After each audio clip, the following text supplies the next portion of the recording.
जय श्री कृष्ण। दोस्तों, पाप और पुण्य ये दो शब्द ऐसे हैं जिनके आधार पर कई धर्म, संप्रदाय और संस्थाओं का निर्माण हुआ, क्योंकि हम आज तक पाप और पुण्य की परिभाषा समझ ही नहीं पाए। विभिन्न समुदायों और धर्म से संबंध रखने वाले लोगों की पाप और पुण्य के बारे में विभिन्न विचारधाराएं हैं, जिनमें मतभेद उत्पन्न होता है और परिणाम स्वरूप कई धर्म और समुदायों का निर्माण। कोई कहता है कि जीव हत्या पाप है और कोई कहता है जीव भोजन का हिस्सा है। दोनों के अलग अलग विचारधाराएं हैं और हो सकता है दोनों अपनी जगह सही भी हो, क्योंकि जब मनुष्य पाषाण युग में था तो उसे पाप पुण्य, धर्म अधर्म का ज्ञान नहीं था। प्रकृति में अपने आप व अपने परिवार को जीवित रखना ही वह अपना धर्म समझता था और अपने परिवार का पोषण ही पुण्य समझता था, जो कहीं न कहीं सत्य भी है। और आज भी ज्यादातर मनुष्य इसी विचारधारा को अपनाते हैं। वे अपने परिवार का पालन पोषण करना अपना धर्म व पुण्य समझते हैं और यह सत्य भी है। किंतु अपने परिवार व स्वयं का पोषण करने के लिए क्या जीव हत्या उचित है या नहीं, यह निर्णय मैं आप पर छोड़ता हूं। उचित और अनुचित जीवन आपका है तो निर्णय भी आपका ही होना चाहिए।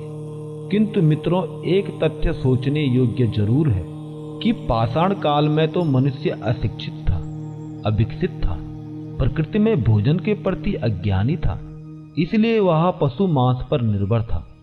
किंतु आज तो मनुष्य शिक्षित है, सभ्य है, मानसिक रूप से विकसित भी है और प्रकृति में भोजन योग्य कई पदार्थों का ज्ञान भी रखता है।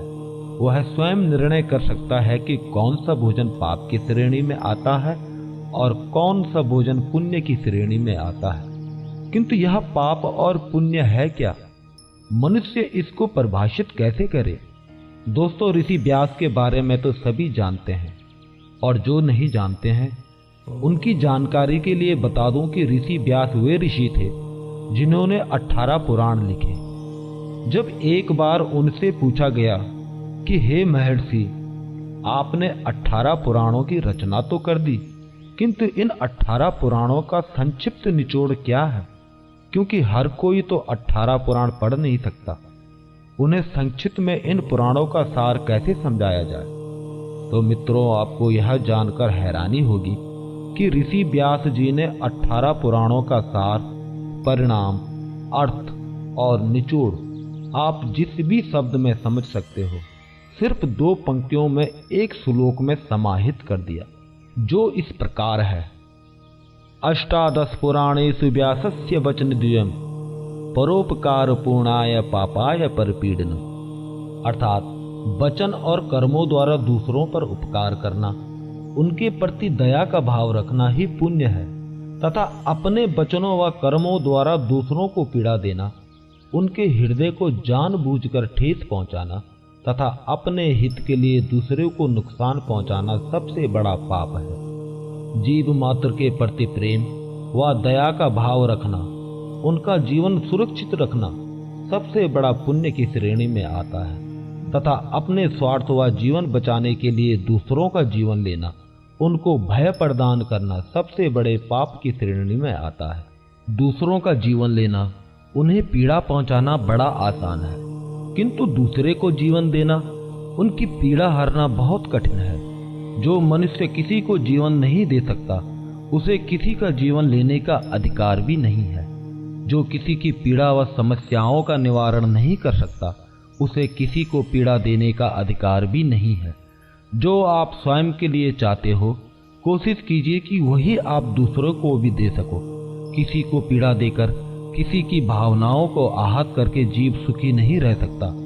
आर्थिक तौर पर तो वह समृद्ध जरूर हो सकता है, किंतु उसका एकांत कभी उसे शांति प्रदान नहीं कर सकता। और यही प्रकृति का नियम भी है। प्रकृति कभी किसी को क्षमा नहीं करती तथा प्रकृति कभी किसी का ऋण भी नहीं रखती। मनुष्य के कर्म उसके भूत बनकर वर्तमान में भी उसका पीछा करती रहती है। बाहरी दिखावा उसका सुंदर हो सकता है, किंतु अंतकरण सदैव भय और चिंता के साये में पीड़ित होता रहता है। महर्षि व्यास के अनुसार पाप और पुण्य का संबंध जीव की भावनाओं से होता है, क्योंकि भाव से ही भगवान इस संसार का निर्माण, पोषण और परिवर्तन करते हैं तथा भाव से ही अपना परिचय भी देते हैं। भावनाएं ही समस्त विद्या और मनुष्य सभ्य समाज का निर्माण है तथा भाव में ही भगवान का वास भी है।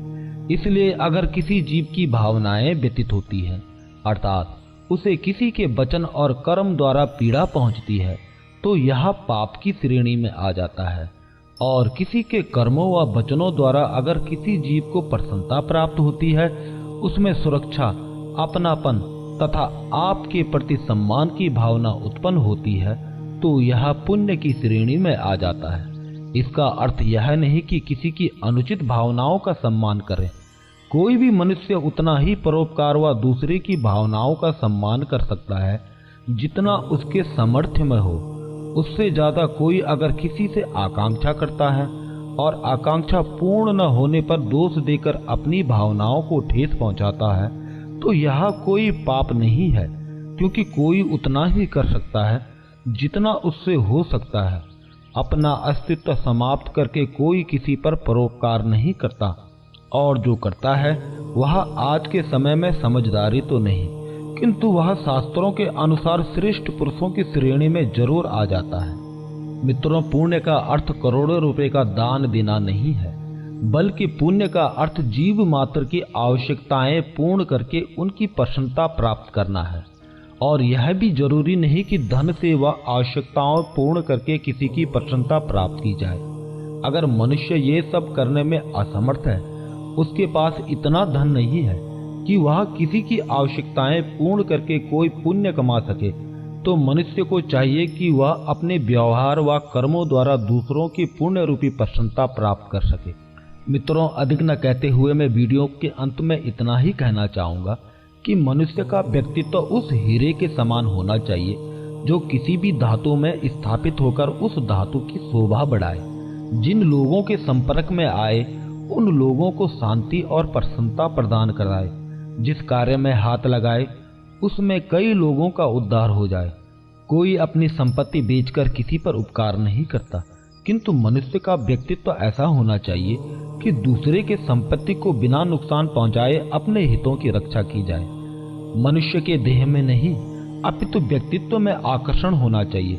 जिस मनुष्य में यह श्रेष्ठ गुण विद्यमान होते हैं, वह पाप और पुण्य की परिभाषा से मुक्त हो जाता है।